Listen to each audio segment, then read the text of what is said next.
Hello! This video is a tutorial for a drawstring bag made from a fat quarter. Credit where credit is due. This was inspired by a YouTube channel called Thoughtful Creativity Craft Sew DIY, and I will put a link to the original video in the YouTube description below. First step is to take your fat quarter, fold it in half lengthwise. Make sure all the edges are lined up as best as possible. It doesn't need to be perfect. Then what you're going to do is cut your fat quarter in half. So I am cutting along the fold, just a really simple, watch your hands. Then what we're going to do is cut off 3 pieces from the short end of those 2 pieces. So you'll see here, I've already cut through the middle and cut it in half, and I'm measuring 3 inches. You can use a rotary cutter to cut, or you can take a pen and mark your 3-inch line and go ahead and cut along your line. Now you've done all of your cutting, and you should have 4 pieces from your fat quarter piece. 2 large pieces, and here I'm showing them wrong sides up, and 2 smaller pieces.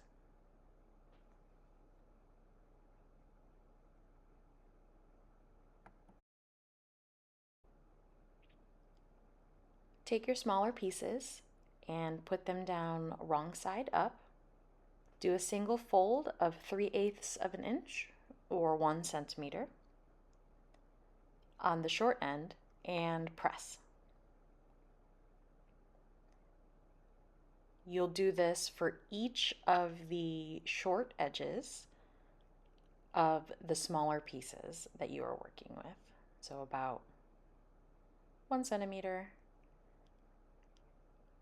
and press it down.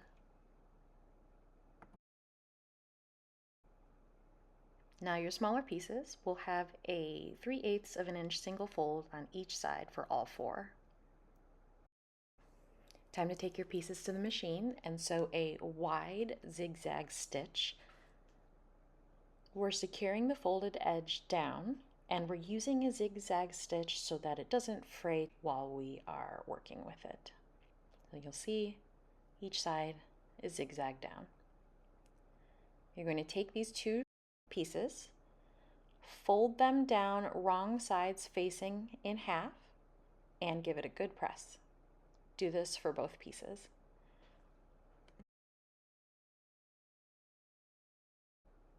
Now you're going to mark the center point of each of these 2 pieces. By folding in half, you can use a pen to mark. You're going to be marking the raw edge side, not the folded side.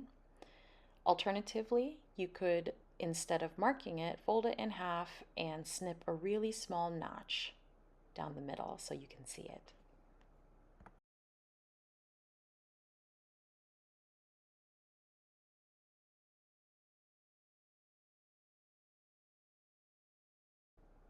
Now you're going to take your larger pieces, fold them in half again so that you can find the midpoint. You can mark with a pen, or you can mark again by doing a notch. If your fabric has a pattern and you want it to be facing right side up, make sure you are marking the top of the pattern piece. For this fabric, I don't have a desired top, so I just marked whichever one I grabbed first. Now take your smaller piece and match up the marking, the center marking, or the notch with the notch on the larger piece. You want to place the small piece onto the larger piece right sides together. Pin or clip.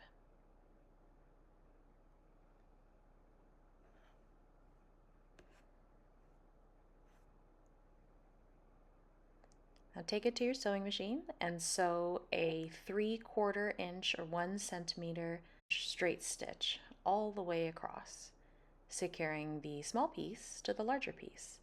The small piece will be our drawstring channel where we will put the string. Do it for both pieces. Now we need to finish this seam allowance. You have a couple of options. Here I'm using pinking shears, which will help the insides not fray. But you could also do a zigzag stitch, which I will do on the second piece. Or you can take your fabric to an overlocker and finish the seams that way. Head back to your pressing station. With the right side of the bag facing down, press the seam allowance down toward the bag. You can see here, making sure it's folded down toward the large piece and not up towards the drawstring channel. Do this for both. Now, right sides facing, lay both pieces together, matching the edges and the drawstring bag. Pin or clip all the way around, because what you're going to do is sew the remaining 3 sides together at a 1 centimeter or 3/8 inch seam allowance. You're going to start at the top of the bag, either side, where the drawstring and the body of the bag meet, and sew along there. If the edges are not perfectly 1 centimeter or 3/8 of an inch at the top, it's okay. Just make sure you're matching it up as close as you can to the edge of the drawstring channel. Sew down one side, lift your presser foot, pivot, and keep sewing. Pivot again to bring it back to the top of the bag.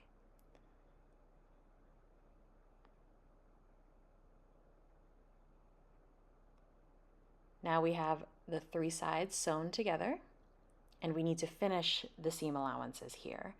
Again, I am using pinking shears to finish this, but you can do a zigzag stitch or take this to your overlocker and finish the seams that way.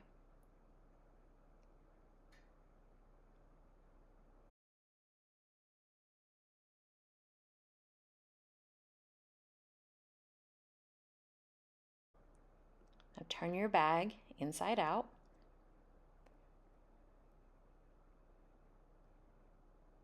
And you are done sewing, actually. Take something with a point to poke out those corners.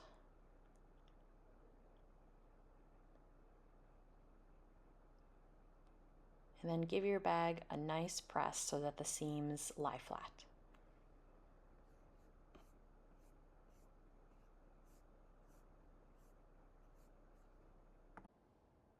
The final step is putting in your drawstrings. Cut 2 pieces of whatever you're going to use that are 16 inches long. You can use anything from ribbon, small rope, bias tape, hem tape. I happened to find 2 pieces of purple ribbon that would work great for this project. Take your first ribbon piece and attach a safety pin to the end. You can also use a bodkin, but safety pins work just fine. Thread your drawstring through one channel all the way through. Once the pin comes out the other side, put the drawstring through on the opposite side. So you'll see here, we want to keep that out. Take the drawstring and put the pin through the channel and then out the other side. We are making a U shape with the drawstring.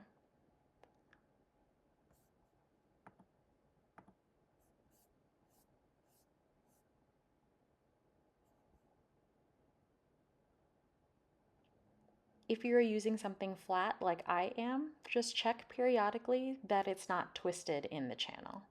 So you get a nice clean U shape when you get to the other side.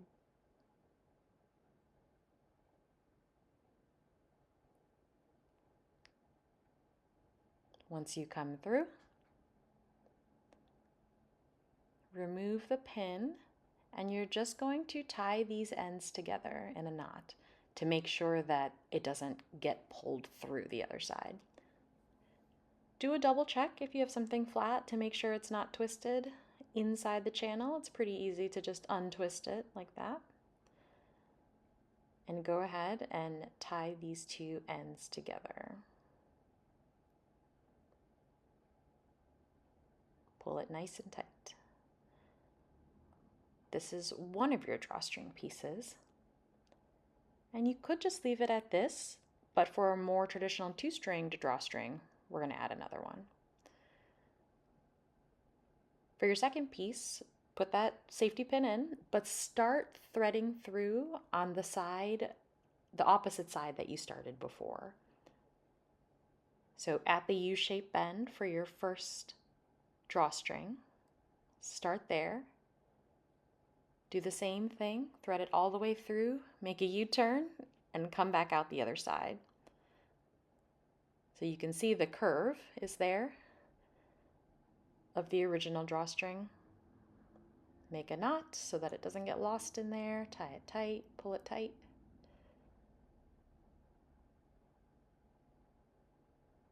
And you're done. You have a drawstring bag. Congratulations.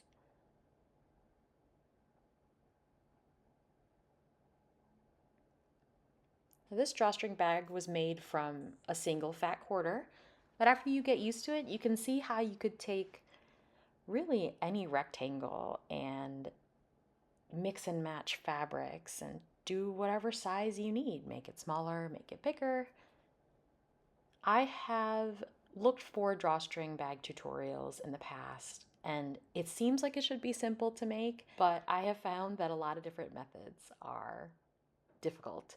And this one by Thoughtful Creativity, who again I will link in the description, is hands down the best method, and I completely endorse it. Enjoy your new drawstring bag.